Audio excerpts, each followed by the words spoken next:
Baltimore, Maryland, una ciudad dividida entre lo viejo y lo nuevo, entre la esperanza y la decadencia. En los años 90, sus calles eran un mosaico inquietante en casas adosadas, derrumbándose junto a bares de barrios siempre iluminados, avenidas costeras llenas de turistas contrastando con amplias zonas industriales abandonadas donde solo quedaban escombros, óxido y silencio.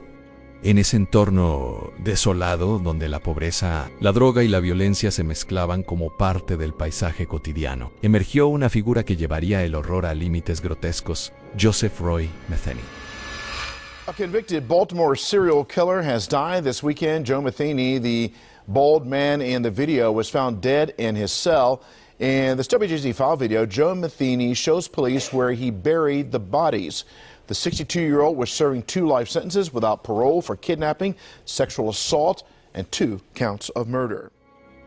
A primera vista, Metheny no parecía un monstruo. Con casi 200 kilos, rostro redondo y expresiones adormiladas, muchos lo describían como un gigante bonachón, alguien torpe pero amable. Sin embargo, detrás de esa fachada tranquila, se formaba uno de los asesinos más perturbadores de la historia reciente, un hombre cuyo nombre quedaría ligado a una de las leyendas más macabras del crimen estadounidense: las supuestas hamburguesas de carne humana que él mismo afirmó haber vendido en la calle.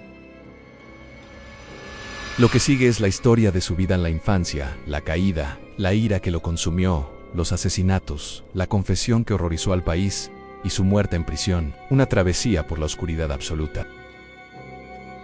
Joseph Roy Metheny nació el 2 de marzo de 1955 en Baltimore. Para muchos, fue un niño invisible. No sobresalía, no molestaba, no brillaba. Creció en un ambiente marcado por la precariedad. Su familia vivía con lo justo, en casas pequeñas donde nunca había suficiente comida ni espacio, pero sí demasiadas responsabilidades. Su padre murió cuando Joe tenía solo 6 años, dejando a la familia en un limbo. Lo que siguió fue una vida fragmentada. Su madre tomaba 1, 2, incluso 3 trabajos al mismo tiempo para alimentar a sus hijos. Por ello, Joe y sus hermanos pasaban largas horas solos, libres pero desatendidos, viviendo entre el aburrimiento, la calle y el resentimiento. Cuando Metheny se convirtió en asesino, declaró que había sufrido abusos terribles y abandono extremo. Su madre lo desmintió públicamente, asegurando que él inventaba esas historias para justificar lo injustificable. La verdad, como ocurre en muchas vidas rotas, probablemente estaba en un punto intermedio: ni una infancia idílica, ni una tortura sistemática, pero sí un hogar emocionalmente desolado. Joe creció sin supervisión, sin límites y sin comprensión, y dentro de él comenzó a gestarse algo oscuro en un volcán silencioso, hecho de rabia, soledad y vacío. A los 18 años, buscando escapar de la casa y de sí mismo, se enlistó en el ejército. Afirmó durante años que había combatido en Vietnam, que había visto horrores de guerra y que esos traumas lo marcaron para siempre. Pero los registros oficiales dicen otra cosa: nunca pisó Vietnam. Fue destinado únicamente a bases dentro de Estados Unidos. Lo que sí obtuvo allí fue una fuerte adicción a las drogas, alcohol, cocaína, cualquier sustancia que apagase su mente. Del ejército salió peor que como entró. Cuando regresó a Baltimore, lo que encontró fue una ciudad completamente distinta. La crisis económica había devastado barrios enteros. Las fábricas cerraban, los muelles se vaciaban, las calles se llenaban de personas sin rumbo, veteranos, adictos, desempleados. Metheny encajó perfectamente en ese paisaje. Vivía en casas rodantes, deterioradas, en pequeños remolques abandonados, bajo puentes o en campamentos improvisados. Consumía drogas a diario y andaba siempre sucio, hambriento y ebrio. Trabajaba de manera intermitente en camionero, cargador, ayudante en un aserradero, pero cada dólar que ganaba lo gastaba en sustancias que le permitieran escapar momentáneamente de su propia piel. En 1994 pareció encontrar un respiro. Conoció a una mujer con la que tuvo un hijo. Durante un breve instante, Metheny afirmó que se sintió feliz, incluso en paz. Pero era una paz superficial, construida sobre un hombre que nunca había aprendido a controlar su ira. Y pronto, todo explotó. Para Metheny, el inicio del desastre ocurrió el día en que regresó al lugar donde vivía y encontró la vivienda vacía, sin muebles, sin ropa, sin rastro de su pareja ni de su hijo. Aquella ausencia se convirtió en una obsesión, y la obsesión se convirtió en furia. Según su propia versión, comenzó a buscar a su pareja por calles marginales, prostíbulos clandestinos, campamentos y drogadictos, y cada persona que no le daba respuesta se transformaba en un enemigo. Analistas criminales coinciden en que esa supuesta búsqueda no era más que el intento de justificar lo que realmente ocurrió. Metheny trasladó todo su resentimiento hacia todas las mujeres en situación vulnerable que encontraba en su camino. Para él, cada una representaba abandono, rechazo, traición, y decidió castigar ese símbolo de la peor forma posible. En 1994, Metheny afirmó ante la policía que sus primeros asesinatos fueron dos hombres que vivían bajo el puente Patapsco, en un campamento de indigentes. Según él, aquellos hombres sabían dónde estaban su pareja y su hijo, y no quisieron decírselo. Los habría matado con un hacha y lanzado sus cuerpos al agua, pero jamás se hallaron pruebas. Nunca fueron confirmados. Lo que sí es verificable es que Metheny ya había cruzado una frontera moral sin retorno. El asesinato, real o no en ese episodio, se había convertido en una idea aceptable para él, y desde entonces sus víctimas serían, casi siempre, mujeres vulnerables adictas a la droga, trabajadoras sexuales, mujeres que la sociedad había empujado a los márgenes, mujeres que podían desaparecer sin que el mundo lo notara de inmediato.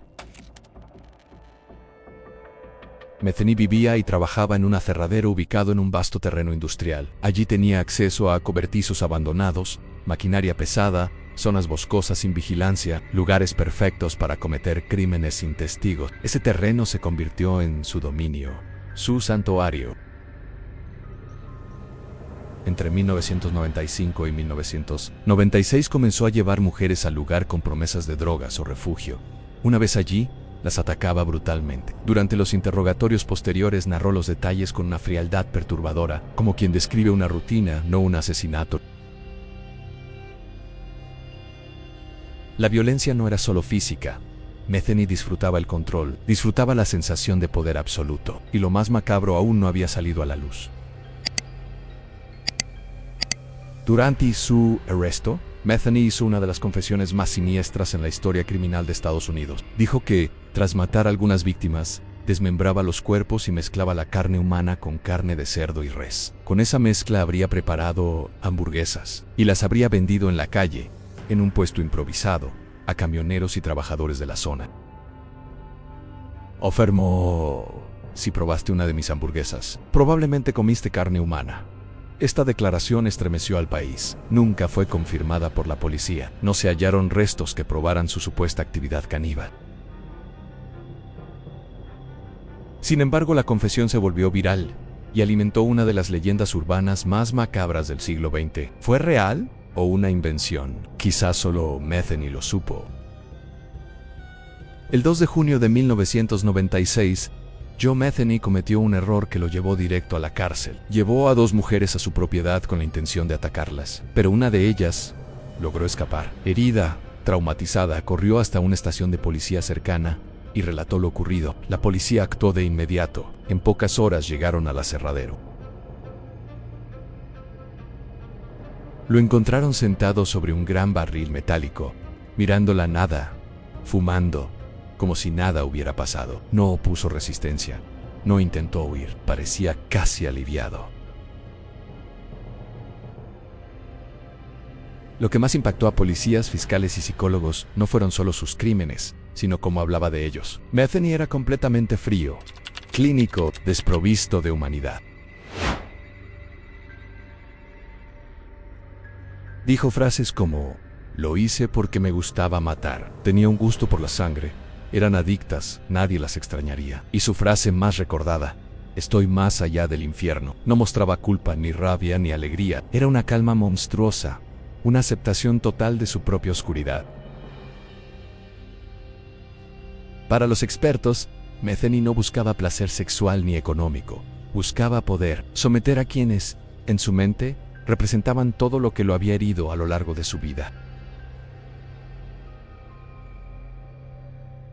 En el juicio, la fiscalía lo describió como un depredador metódico, un cazador de mujeres vulnerables, un asesino que actuaba por ira, adicción y desprecio. Fue declarado culpable de los asesinatos confirmados de Cathy Ann Magaziner, Kimberly Spicer, Él insistió una y otra vez en que sus víctimas reales eran muchas más. Maté al menos a 10, pero la policía nunca pudo comprobarlo. Su sentencia final fue contundente: 2 cadenas perpetuas sin posibilidad de libertad condicional. Metheny moriría tras los muros. En prisión, Metheny se convirtió en un preso tranquilo. Era extremadamente obeso, de movimientos lentos, y pasaba la mayor parte del tiempo solo. No hablaba de sus crímenes, ni expresaba remordimiento alguno.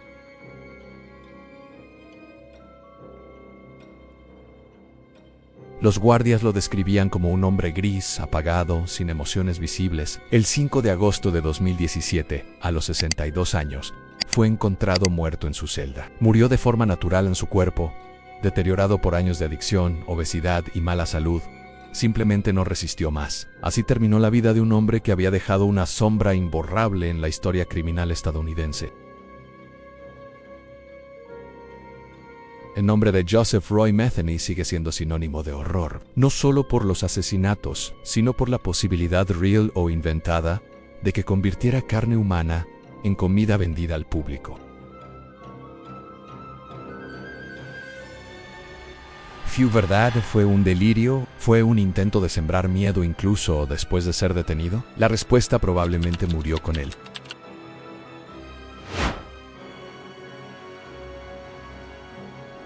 Lo que sí queda claro es que Metheny fue un hombre gobernado por la rabia, la adicción y una desconexión emocional absoluta con el mundo. Un asesino que no escondía su monstruosidad, sino que la abrazaba.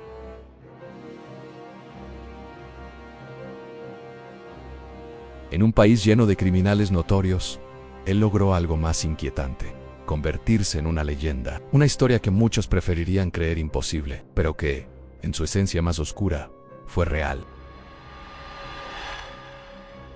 Suscríbete y dale like para no perderte más historias basadas en hechos reales. Nos vemos en el próximo video.